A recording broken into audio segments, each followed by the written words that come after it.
שלום עליכם, והסלאמו עלייקום. היום אני רוצה לדבר איתכם על דבר מאוד חשוב ומאוד בסיסי בדת האסלאם. כאשר אני התאסלמתי, אנשים שאלו אותי, למה התאסלמת? הרי דת האסלאם לא מיועדת ליהודים, היא מיועדת רק לערבים. ובכן, אם אנחנו פותחים את הקוראן הקדוש, אנחנו מגלים שהאמרה הזאת היא לא נכונה.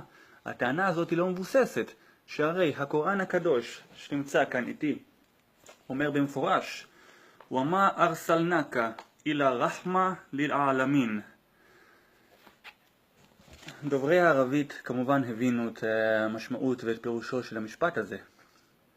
אבל למי שלא הבין, בעצם כתוב שמה שאלוהים אומר בקוראן הקדוש שהוא שלח את הנביא מוחמד עליו השלום לסיבה אחת ויחידה, והיא כרחמים לעולמים, לעולמות, לכל הבריאה בעצם.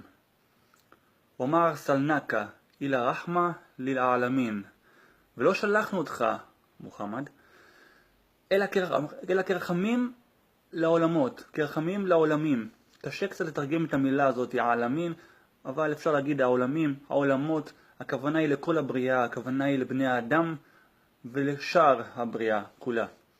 לכן, דת האסלאם לא מיועדת אך ורק לעדה כזאת או אחרת, לא רק מיועדת לגזע או ללאום או לאומה או לשבט כזה או אחר. אלוהים נתן את דת האסלאם לכל האנושות. אלוהים, הקדוש ברוך הוא, נתן את האסלאם כמתנה לכל העולם.